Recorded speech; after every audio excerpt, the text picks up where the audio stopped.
Ford's big electric vehicle plans are hitting the brakes, and the CEO is making some big changes. From changing consumer preferences to dealers' concerns, many reasons are causing this shift. Want to know why Ford's electric vehicle program is slowing down? What's going on with Ford's dealers? Well, to know all about this, you have to stay tuned till the end. Let's start from the basic factors that are influencing the shutdown, and it's none other than shift to direct sales. In February, Ford introduced a new online platform called Ford Finder, similar to Tesla's direct sales approach.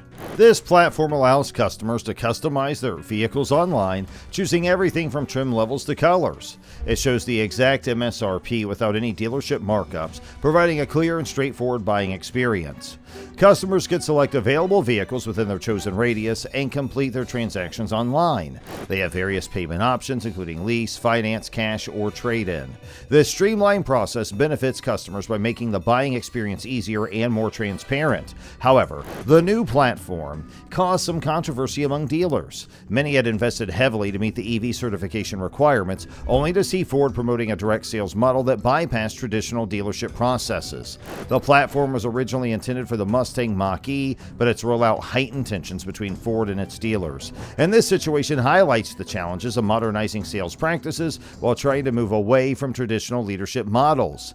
Now comes legal battles. As you know, dealers have not been happy with Ford's EV certification program and have taken legal action to protect their interests. It all started with the Arkansas Automobile Dealers Association filing a complaint, followed by protests in Illinois. This escalated into a lawsuit in New York, challenging the legality of the Model E certification.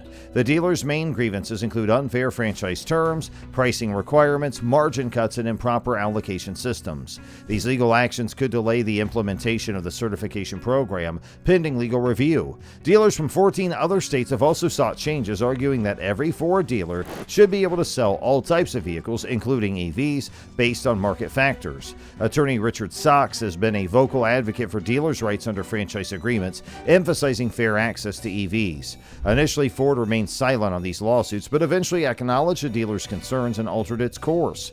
The company now emphasizes collaboration for mutual growth amid changing market dynamics and dealers' reluctance to embrace EV sales.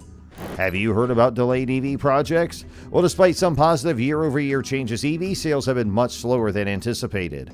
Ford's reportedly facing substantial losses on each EV sold, with figures exceeding $100,000 per F-150 Lightning. These financial challenges have forced the company to reduce EV production and cut costs, including laying off 1,400 workers in the Dearborn plant. Ford's delayed over $12 billion in investments and postponed major projects such as the Blue Oval City plant in Tennessee and a 3-row EV in Ontario. Given the high losses and dealers' reluctance to sell EVs, Ford decided to cancel the EV certification plan to stabilize its finances and preserve dealer relationships. This strategic shift acknowledges the current market realities, where hybrids dominate sales and offer a more profitable alternative amidst industry uncertainties. By focusing on hybrids, Ford aims to navigate these challenging times more effectively.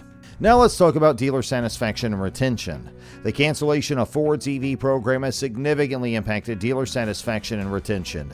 Initially, dealers were required to invest between $500,000 and $1.2 million to sell EVs.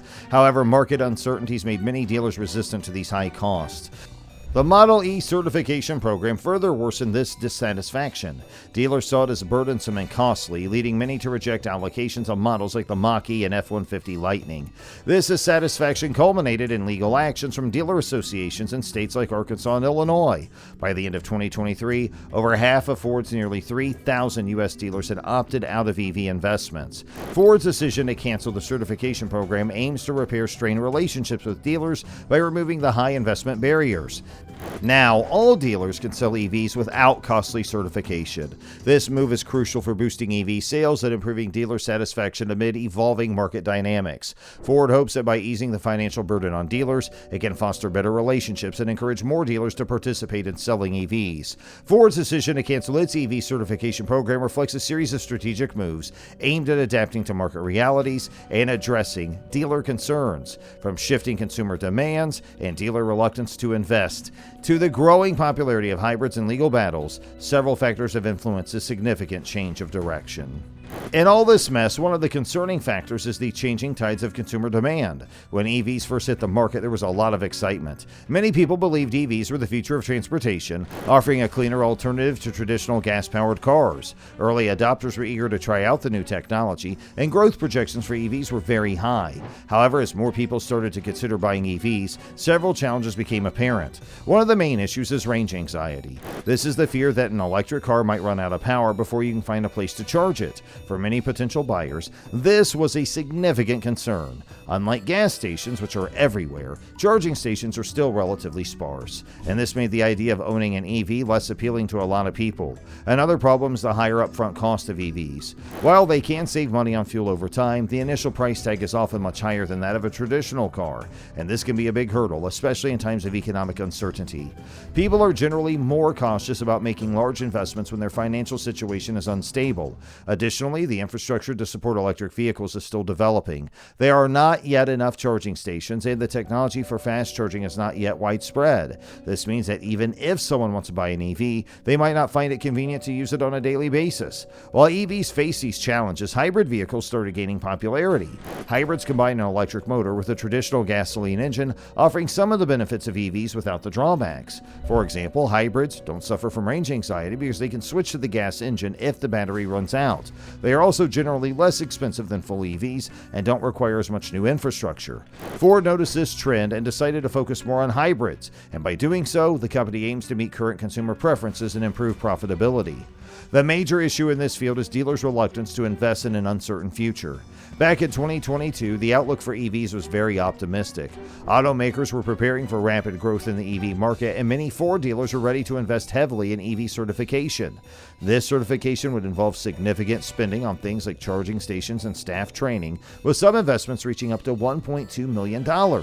But as time went on, the demand for EVs did not grow as quickly as expected. The growing dissatisfaction among dealers led Ford to cancel the program entirely by July 1st, allowing all dealers to sell EVs without needing that special certification.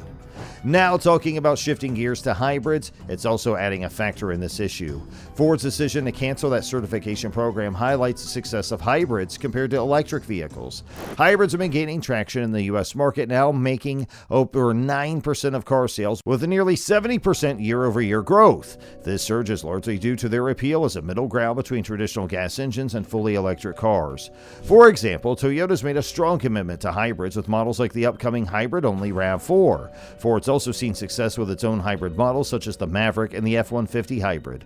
In the first quarter of 2024, Ford sold 38,000 hybrids, a 42% increase from the previous year, driven largely by the popular Maverick.